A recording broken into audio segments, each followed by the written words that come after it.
USAA knows dynamic duos can save the day, like superheroes and sidekicks or auto and home insurance. With USAA, you can bundle your auto and home and save up to 10%.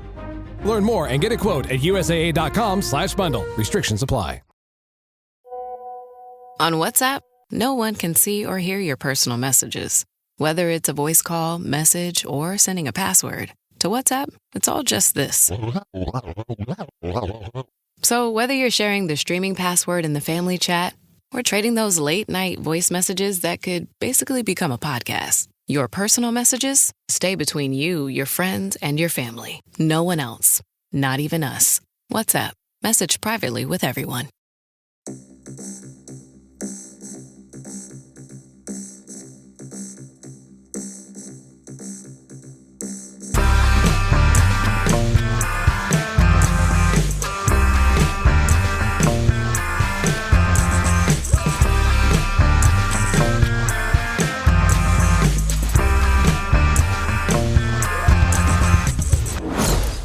Hello and welcome to Unequal Sequel. Extra.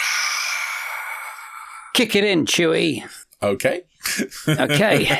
I don't know. Should we probably explain that I'm a little bit buzzed and hyped? Yeah. I've done my 2 days in my office that they require from me. And those 2 days I have to get very early in the morning. And then I've just got back. And Rich is like, let's record. Brilliant. I said, brilliant, because I'm buzzing. And if we record tonight, I will not be buzzing. I will You'll be tired. I'll be so tired. The crash is going to be quick and painful later on. So we're going to get this done now, which is exciting because... It is exciting. Exciting. Because this is an exciting film we're going to talk about. It's Rich's most anticipated sequel of the year. Yeah. You're not wrong. Right. It definitely is. We're going to review a sequel. It is 28 years later. The third in the 28... What are we calling this trilogy, by the way? I've been calling it the 28 Later trilogy, but I don't know, who knows? Yeah, well, I think that the Rage that works. trilogy so far, the Rage franchise, that maybe? also works. Yeah. I'm very confused what we're going to call it after this one. Because it's not a spoiler, is it? Everyone knows there's a sequel to it, right? They've already filmed it. Yeah, it's already been made. The Bone Temple. I think Nia DaCosta has directed it. Yes. It's in the can. I think they're going to release it in January, which for me and you, Rich... That's great. Is so good. Yeah. That's sequel in ace. January. Because we love a January sequel. Because there's barely ever any, and we have to really work hard for our listens in January, so it'd be nice to have something out there. So this is 28 years later. It is directed by the one and only Danny Boyle. It stars Aaron Taylor Johnson, Jodie Comer, Ralph Fiennes, and I've got to name the boy. I wasn't going to name the boy, but we definitely got to name the boy. Yeah, because he's really good. He's really another good child actor. There's a lot around at the moment. His name is Alfie Williams. I'm about to say he should be very more high up on IMDb, but he's not. There he is. Alfie Williams plays the character of Spike. One of my problems, they named their son Spike.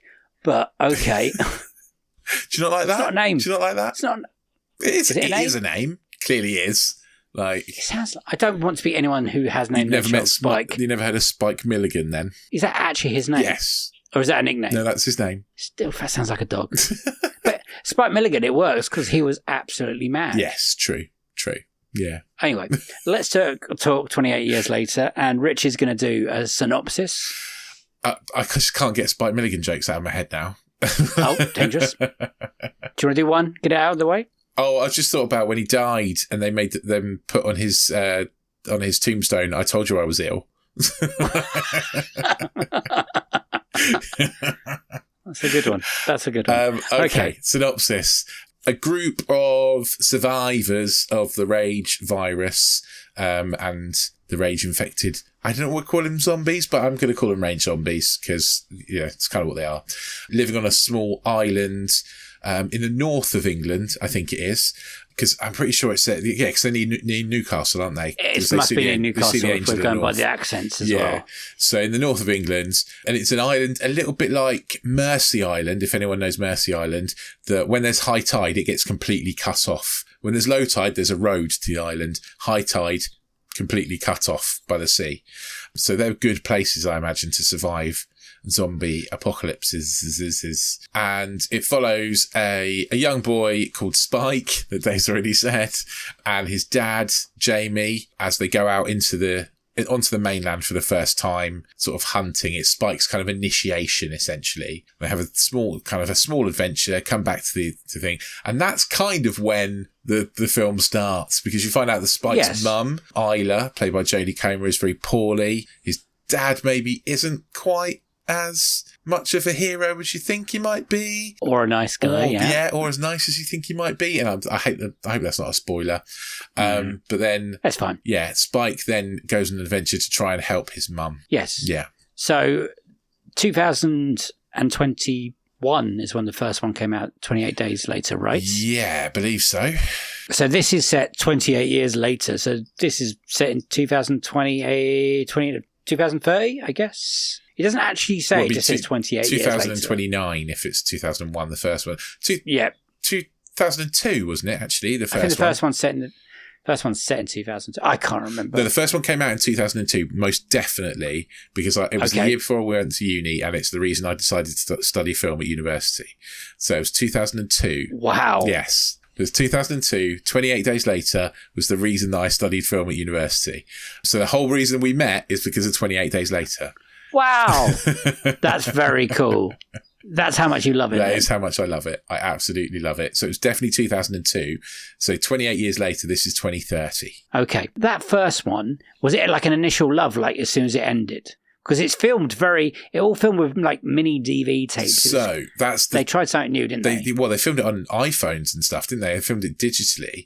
Not iPhones. There wasn't iPhones. But they filmed, like mini DV, like you say. It was the first one that's shot on digital, not on actual film. So actually, I fell in love with it before I'd seen it, because I saw a making of documentary before the film came out of how they made that scene in London. So how they did the scene in London. Yes. Basically the guerrilla kind of filmmaking they did to get that scene right. You know, they had no permission to do anything. They filmed at 4:00 in the morning. You know, it was wild what they did to get that, like, London to look empty. And it was incredible. And I watched that making of, and I was like, I want to make movies. That's what I want to do. I want to make movies. I want to do that. I want to do exactly what they're doing. I want to go and do that. And that's why I signed up to go to university and study film. So I was already in love with that movie before I even watched it. And then I watched it at the cinema on opening day because I knew I wanted to see it. Yeah. Yeah. And it's great, right? It's fucking amazing. And I loved it. And I just loved literally everything about it. I thought Cillian Murphy's character is amazing. I absolutely fell in love with Naomi Harris. People do that. Totally fell in love with Naomi Harris and in that movie. And I think Christopher Eccleston's character is really interesting. I think there's like Brendan Gleeson's character is heartbreaking. Yes, it is. It's all just with his daughter. Frank. It's all just amazing. It's just such a good film. It really is. And it's so British as well. That's the thing. Like, very British. Yeah, it's so British. I'd never seen like a zombie movie that's so British. You know, like they're normally very American, and this was so British. Oh yeah, and I think it did really well, right? Because its budget was like 50p and half a Twix, like, you know. I think so, yeah. And then I think it made like 75, 80 million, something like that, like at the box office. Enough to get a sequel. Yes, a bit later. Yeah, which I also really like. Did you go see that one in the cinema? I did. We've covered it on the podcast at some point. Yeah, we did our anniversary special. Yes, so we've watched it reasonably. 2007 it was, wasn't it? It was just after uni. And yes, I did go and see it at the cinema. I definitely did. I wasn't going to the cinema very often back then, but I definitely went and saw this at the cinema.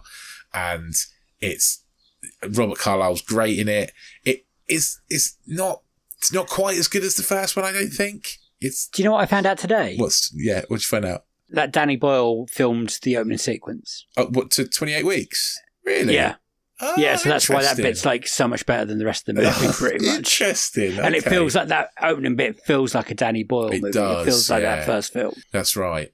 That film is full of baby greats, like baby Idris Elba, baby Renner, Yeah. baby Rose Byrne, baby Imogen Poots is in it. It's an incredible cast. Yeah. It's fun. Lots I of think it's people fun. early on in their careers, wasn't it? It also, at the end of that film, sets it up that the rage virus is spreading across Europe. Yes. We quickly find out in this film is that has been halted, pushed back to the British Isles. Yeah, so basically the end of that movie, Rage Infected get to Paris via the Channel Tunnel, essentially. And what we find out in this movie is that they were fought back, essentially. Like, mainland Europe fought the Rage Infected back and sealed off the Channel Tunnel and quarantined Great Britain and all of its residents. And they basically just like, fuck you guys. Sorry. Yep. This is for Brexit, which was never actually going to happen because, 2002. Yeah, so that's how we kind of set this movie. Before we go into spoilers, we'll do our very brief but very amusing. Did you like it, Rich? Yes. Was it everything you hoped? I loved it. I really loved it. Good. Phew. Not 100% sure on the ending, We'll but I get to didn't that. hate it. But yeah, I really loved it. I really, really liked it. And I can't believe that I've seen 2 incredible British movies in a week. It's a good week. Yeah, it was a good week. It was a good week. Yeah, I also am very positive about 28 years later. Maybe not quite as positive as Rich. Okay. There's a few camera bits that annoyed me, to be honest. The design with the sound and the music, especially in the first, I would say, half an hour, I think it's designed to put me on edge. Yes, definitely. And I'm not quite sure if I enjoyed that sensation. Because everything's so uncomfortable. The sounds, the music, it's really in your face and I loud. love that shipping forecast that they use in the trailers. It's terrifying. And they use it again in the kind of like, I don't know if it is a shipping forecast. It's something like that, though. Or it's some kind of poem maybe I read the other day. Oh, right, okay. Of something. But it is terrifying. And I think the standout actor is the boy, Yes. which I've already forgotten his name. Alfie Williams. Alfie Williams as Spike. I thought he was fantastic throughout. Brilliantly supported by all of them. Taylor Johnson, Jodie Comer continues to be an absolute superstar, and Ralph Fiennes is, when he comes into the movie, you wonder what that character's going to be, and he's so good in it. He is such, Ralph Fiennes is such a different character than I thought he was going to be.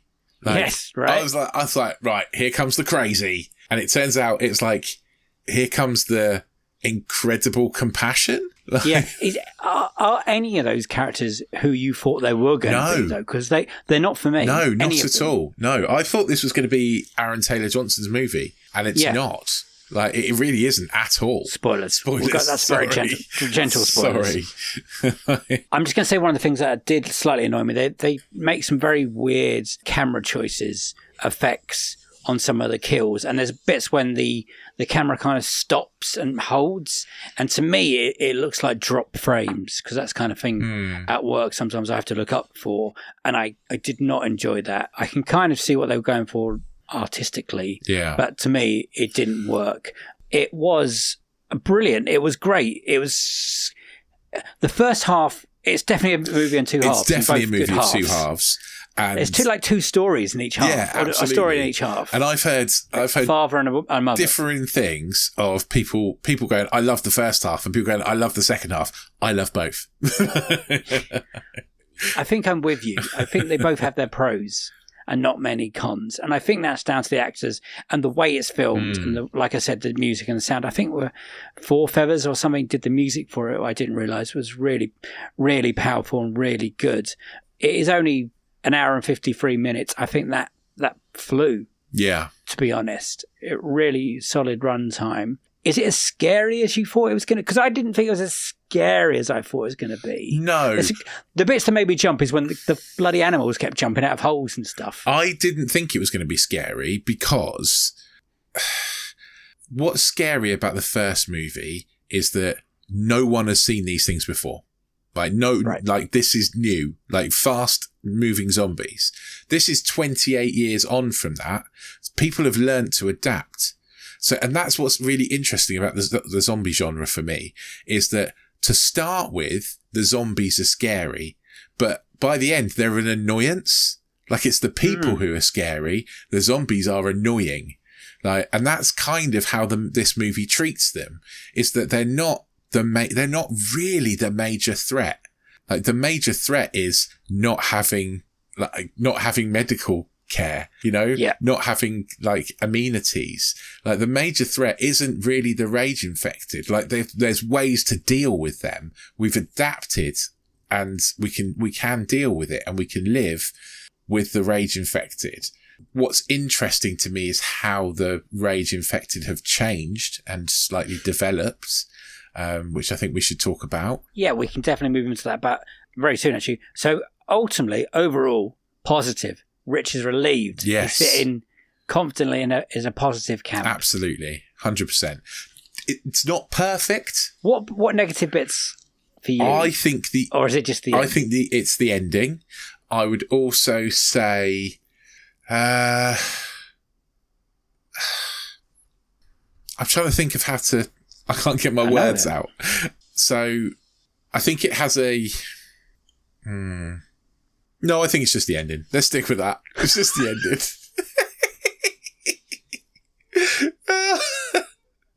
Because I was thinking, do I not like it? I was thinking of a scene, and I was like, do I not like that scene? And I was like, actually, I do kind of like that scene. And I feel like this movie is gentler than the other two in a lot of ways. It's a lot more heart in this movie. There's a little less running. Yeah, there's quite a lot less running. There's a bit of there's moments when the people have to run, but we'll get onto that. So that's positive. We're now going to move on to the spoiler section of this podcast. So if you haven't seen 28 Years Later, and we have given you a couple of weeks, so if you wanted to see it, you may have seen it by now. Yeah. If you don't mind us ruining it now, because we have to talk about the ending. Is I think the major. We do. We have to talk about the ending. Spoilers. Warning, warning, warning. Spoilers are coming. Here we go. So, where do you want to start? Do you want to start at the end, or do you want to start with the alphas with the big ding dongs? So, the scene that I'm not sure about is the alpha with the giant penis, and the giving birth scene, potentially. Yeah. I mean, do you want to describe what an alpha is quickly? So an alpha is where the rage virus has they say it's acted like steroids, essentially. Yeah. And it's they made do a good explanation. Yeah, it's made someone massive, basically. And there's a lot of big floppy cock. Quick and strong. Strong like a fucking horse. And clever. And they kind of lead the other rage infected, essentially. Yeah, they do quite a good job of explaining that. So go to the birth scene. Yeah, so the birth scene, I'm not sure about, because half of me says that wasn't really necessary, and the other half of me says giving birth is really fucking traumatic. And even it's nice that Jodie Comer's character connects with a rage infected person, because it is fucking traumatic either way. I still can't figure out whether the science works. Well, I still can't figure out whether she was a pregnant person who got turned, or if rage-infected zombies are down to fuck. Like, I don't know. It doesn't point to either of them. No. But I imagine it has to be the first one. Well, that's what I thought. But maybe the alphas, they're a different breed of these rage-infected people. So maybe you could be a thing. Possibly. Could be a thing. Possibly. I got to that scene and I went, oh, please no. Because that's one of, I think, like I wonder, alien Romulus choice. Yeah. They're going down. I was like, please don't do that. But it happens, and it's been a week, well, just under a week since we've seen it. And that hasn't annoyed me as much as I thought it had. Yeah. And I think it's down to the storytelling and, again, the acting and the quality of the film, to be honest. And the trust I have in the director, which leads... We'll get on to the ending. I know we keep saying we'll get on to the ending. So I wonder if potentially that's going to have something to do with the sequel, because maybe that baby is somehow something to do with a cure, potentially. Like, that is a trope we see in a lot of like zombie things, like the the immune person, like, you know, and could they be the key to a cure? So potentially, like that very popular TV series. Yes. So could that baby be immune? Potentially, I don't know. Could be. Like, I don't know how that's going to work. But yeah, I think that we've got to talk about the end scene. And as much as I absolutely fucking love to see Jack O'Connell, I think that is a choice. So basically what happens is I strongly feel that end scene should have been an end credit scene.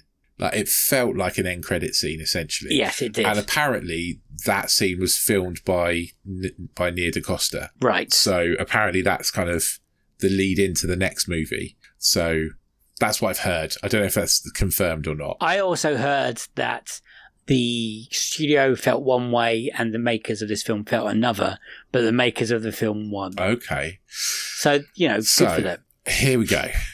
Introducing the new Volvo XC90 with 7-seat versatility, Google built-in, and advanced safety features for all your precious cargo. The new Volvo XC90, designed for life. Visit volvocars.com/US to learn more.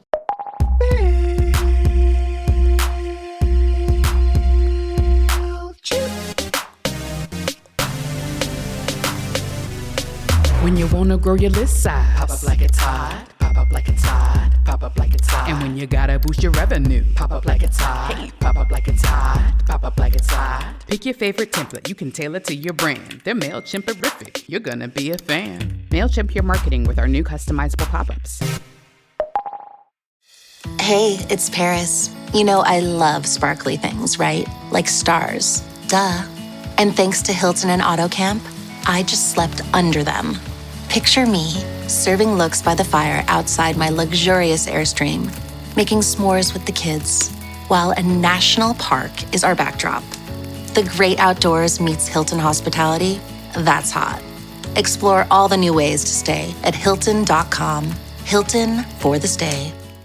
For those of you who aren't from the UK, there used to be a celebrity, a famous sort of TV presenter called Jimmy Savile. And to lots of us, he was always really fucking creepy.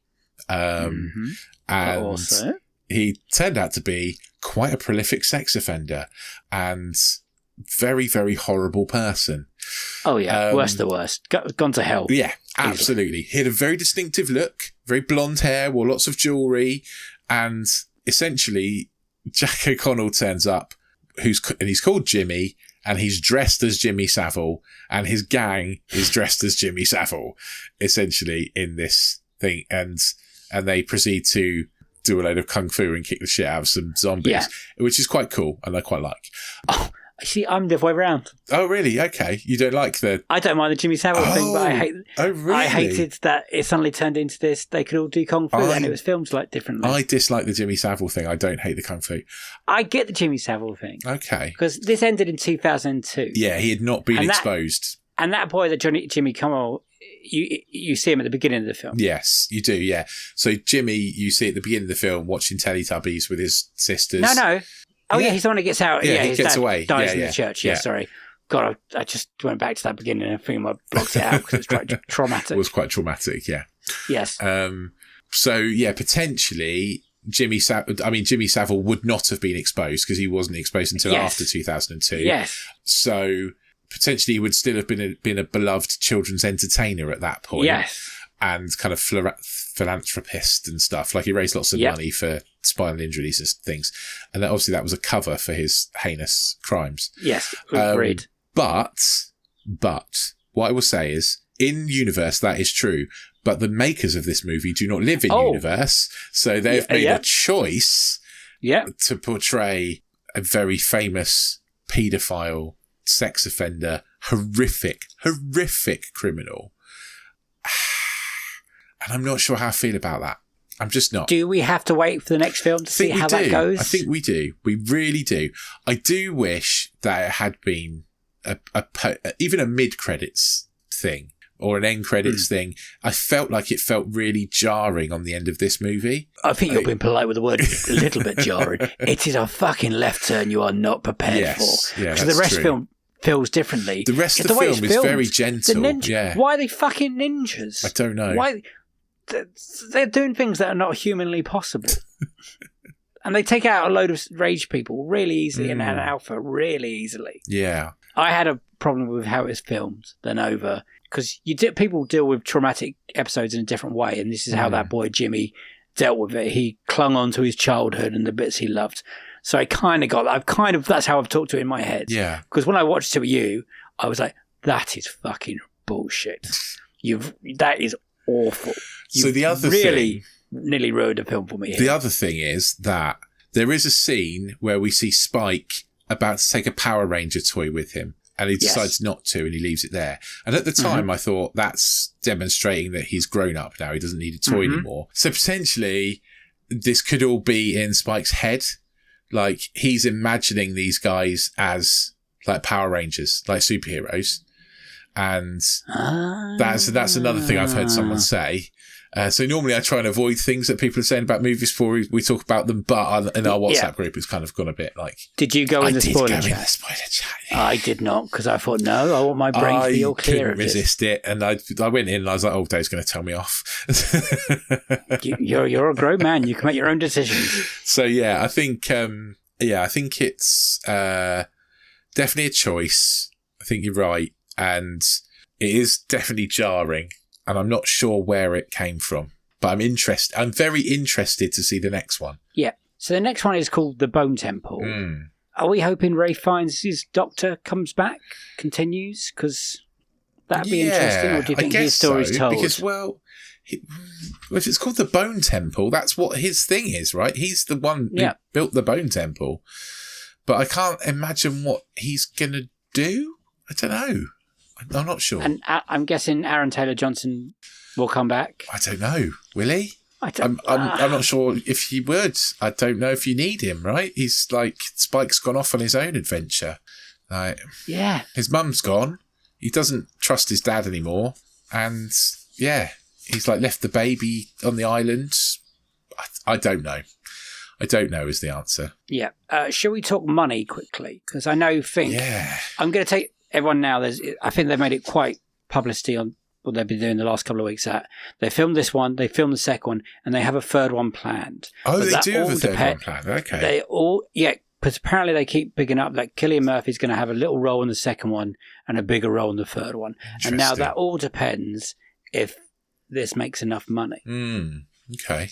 It was a $60 million budget, which was, I think, is quite high for a British film. For a 28 whatever's later, for a rage movie, it's high. Yes. Interesting. It's currently just made over $66 million. And now this is a very British film, so I wondered how it would do abroad. Oh, that's pretty good. It made $30 million abroad. That's pretty good, right, though? That's good. That's good. So, not only... that is interesting. Because... And that's only opening weekend so far, isn't it? Because we saw it... A weekend and a week, yeah. Yeah, well, not even that for us. Not even, that's true. It's only Thursday, so it's not even... Yep. Well, no, it's exactly a week today, isn't it? So if open a week. Yes, it's been open exactly a week today. Open last Thursday. It'd probably be more because numbers don't come out refreshed until Monday. So, yeah, it'd be interesting. Interesting. I think it's got every chance of making a decent profit then. I think it has as well. I think we'll get that third film, and fingers crossed. And hopefully the second one, that Bone Temple film, is as good as this one. And I like Nia DaCosta. I think she's a fantastic director. And I don't think Danny Boyle would put his trust in anyone. No. I think Danny Boyle and it's written by Alex Garland, isn't it? Made creative decisions for mostly worked for this film for me. A lot of it will ride on the ending for a lot of people. It's everyone you say, have you seen this film? And you say yes. And they say, what about that ending? Yeah. So... I know it's got mixed reviews out there. Shall we talk Rotten Tomatoes quickly? Yes. And interesting. I am going to make you do the three of them, higher and lower. Of course you are. Yeah. Of course you are. Of course you are. I'm just going to let you know how stupid some people are on the reviews. What is that? Is that Amazon? What is this? Or Google. Currently, it's got 2.4 out of 5. There's a lot more 1 stars. Really? But they're idiots. Yeah, they're idiots. Okay. They're idiots. Do you want me to tell you what it is on IMDb currently? Can I guess? Yeah, go on. I think it will be 7.5. 7.2. Okay. It's a Okay, bit lower so than I thought it should be. Yeah. So we're going to go back to 28 Days Later. Okay. And that, for critics, got 87%. Okay. I thought you were going to make me guess. Well, if it's higher or low, you have to guess higher or lower. 87%. So it's not as high as it should be. Later. It should be higher than that. 28 weeks later will be lower. It should be lower anyway. 73%. Yeah. So 28 Days Later audience has 85. 28 weeks is on 66. Ooh. So that leads us on to 28 Years Later, which has 285 reviews. It's got to be higher. It's got to be higher. Okay. It's got to be low 80s, I'd say. It's currently at 89%. Oh, lovely. Good. I'm glad. I don't think it's better than the original, but hey, there we are. That's why Rotten Tomatoes is weird. It is an unexpected emotional experience that still lives up to the genre's fans' expectations for a new zombie film. I have to admit to that, it's a lot more emotional than I thought it was going to be in a lot more places. There's a lot of... One half is daddy side and the second half is mummy side. Yes. And then there's also like so you've got daddy mentor, mummy mentor, and then you've got like your adopted mentor, your Optimus Prime mentor kind of person in the Doctor. Like, so you've got all three, really. Yeah. Is a review. 28 Years Later is both a return to the stylistic form of Boyle's first entry in the franchise, as well as an upgrade. The film takes bold swings that are anchored by heartfelt plot and excellent performances. I agree. The best movie of the series so far? I don't agree. I think the first one is better, but I think it's very, very good, and it's close. I wanted to love 28 Years Later, and I did, until the final 5 minutes. Yeah, I think that's going to happen a lot. The set pieces don't measure up to the ones in the previous films, and while we do learn what happens when a zombie is pregnant, the bits of lore don't add much to our understanding of this fictional world. I think someone's missed the point there. I feel like someone's missed the point as well, and I think you kind of do. You learn that this place is fucked. We haven't even mentioned the Swedish guy that turns up. Which, again, I think that says a lot, actually, is that the heavily armed, like, highly trained, like, group of, like, soldiers with all their guns and stuff last about 4 fucking minutes. And then all these guys with bows and arrows and, like, little sticks and stuff have lasted 28 years. Like, that's the difference, right? Because the outside world is not prepared for the rage virus infected, whereas the people that live in Britain are prepared. They know. That's their world. They understand. That's their life now. Exactly. They've been living with lions this whole time. They understand how to deal with a lion. Whereas when those guys land there, it's like they're seeing lions for the first fucking time ever, and they get destroyed because they don't know what to do. There's a bit when Spike first sees a telephone for the first time ever, or sees the picture of the girl's, the picture of his girlfriend. What's wrong with her face? So good. It really made me laugh, that bit. Yeah, I like that bit too. What do you think the audience were said? I really hope the audience liked it. I really hope it's a 90. 64%. Oh, that's poo. I'm sad about that. It's a little bit sad, isn't it? Yeah. 4-star, incredible cinematic experience. 2.5-star, much more of a family drama than horror. I didn't hate it, but it's the worst of the 3. Part 2 with Jimmy and his tracksuit crew might be too cheesy to take. 0.5 star, legitimately a top contender for worst movie I've ever seen. I feel like they must be paying for reviews. Every person on the way out couldn't hate it more. It's so bad. You've watched You've not one. If this is the worst movie you've ever seen, go and watch Kraven the fucking Hunter and come back and say that. 2, how? What the fuck are you talking about? Yeah, I don't agree with that one. No, I mean, there's one that says it's boring here. It's at no really point was not I bored. boring. No, I wasn't even bored of the ending. No, I was. It's not a short movie.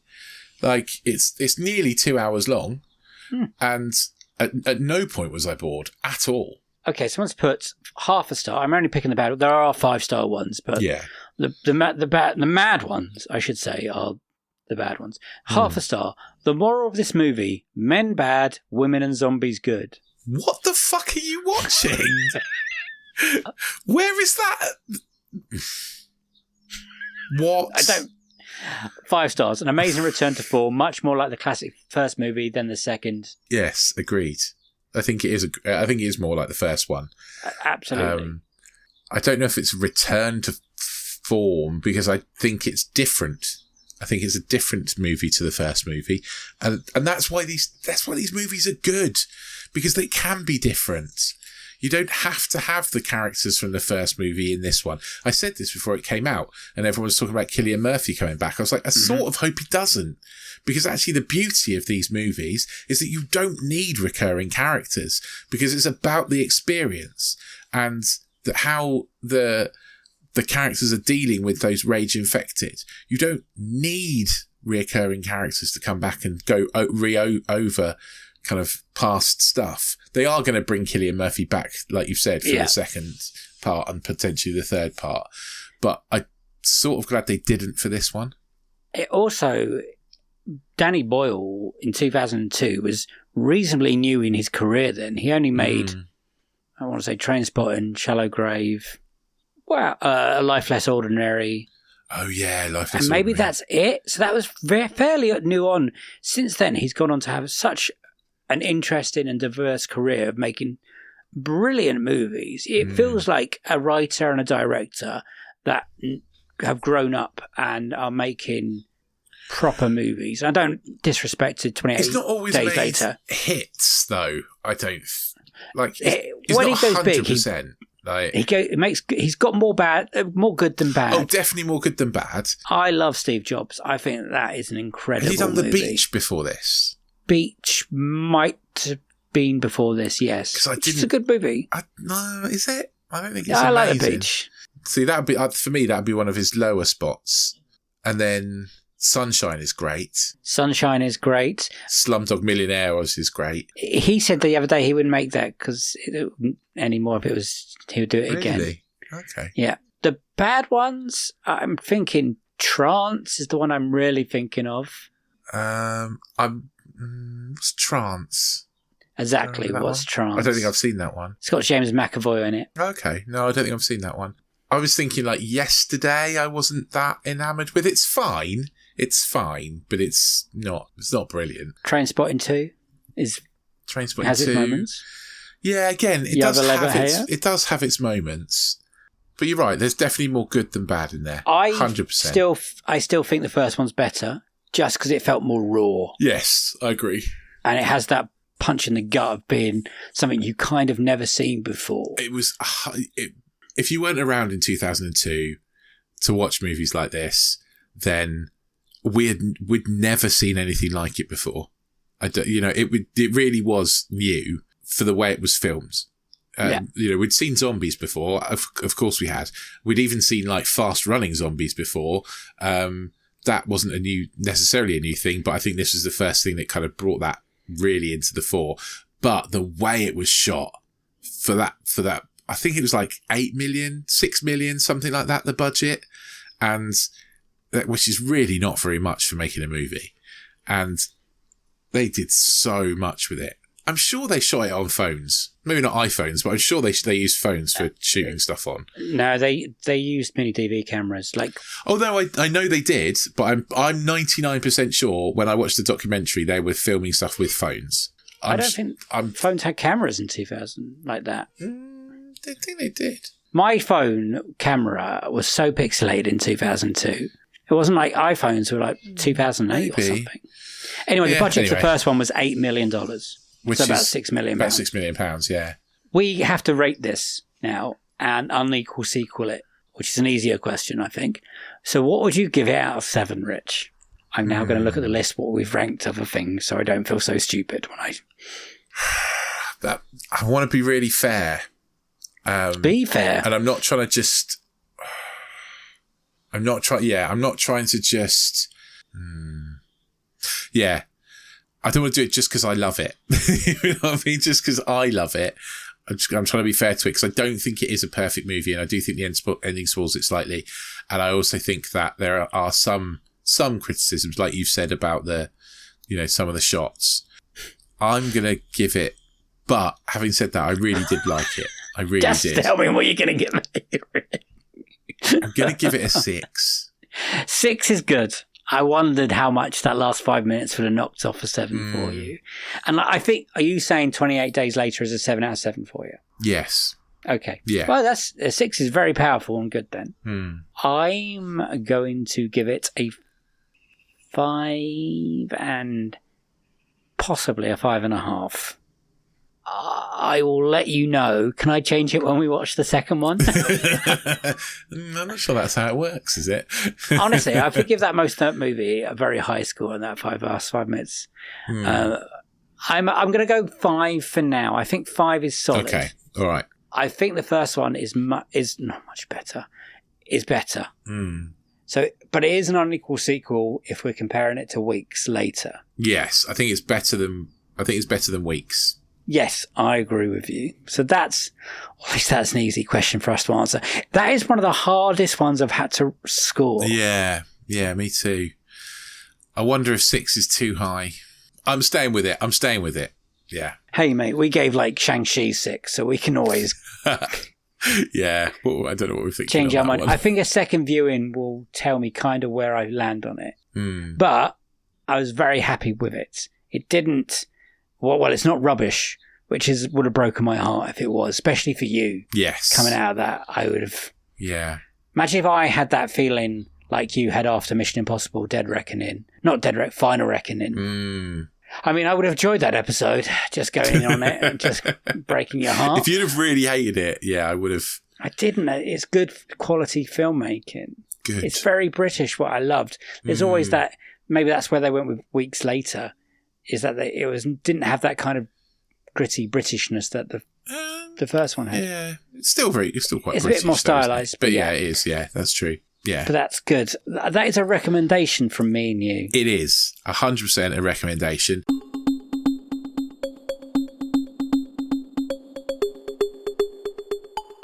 I'm really interested to know what our listeners think. Yep. More so than ever before, I think. I'm really interested to know what you guys think. So please get on the social medias and let us know. Type in Unequal Sequel in the search bar. You'll find us. We're not on the bad place that used to be a bird and is now a little Chrissy Cross thing. We're not on there because, evil. But we are on all the others. And you can leave us a comment on Spotify, leave us a comment on YouTube. There'll be videos and stuff about this out there as well. So yeah, make sure you sign up to YouTube or TikTok or wherever it is we're putting out videos, Instagram potentially. And you can catch our little videos, shorts that we put out on there. They go everywhere. But yeah, let us know what you thought. I am really, really interested. We will read out all of your comments in the end of month roundup, which is not as far away as you might think. So yeah, please let us know. If you really like this episode, please hit the subscribe button. The auto download button will drop into your pod player choice every single week. If you really, really love us, get yourself onto anotherslice.com/unequal sequel, where for just $2.99 a month, you can join our subscription service and you'll get 3 extra podcasts from us. You'll get Disenfranchised. We talk about movies that should have had a franchise but didn't. Box Set Mentality, where we look at a whole box set of movies and tell you all about them. And of course, you'll get extra sequel sessions to all of our interview episodes where you'll hear extra bits from all of our guests, sometimes just delving into their life. We don't really talk about movies at all. So yeah, all sorts of different things on that. But yeah, make sure you get in touch. Also, if you wouldn't mind, on Apple Podcasts or wherever you get your podcasts from, give us a little rating. 5 stars would be amazing. Or type us out a little review. We do read those out in the end of month roundup because they do mean a lot to us. So thank you. Thank you very much. Beautifully done, sir. We move on to next week, which I believe is another review episode. Currently, TBA, it is Megan 2.0. Me and Rich have still not seen the first one, but we will at some point this week. Yeah. I'm excited. I'm expecting a Terminator 2 vibe from this one. Don't know why. All right, then. So it's a goodbye from me, bye-bye, and a goodbye from him. Bye! See you on the next one, sequel to this one. Have a great week. Bye-bye.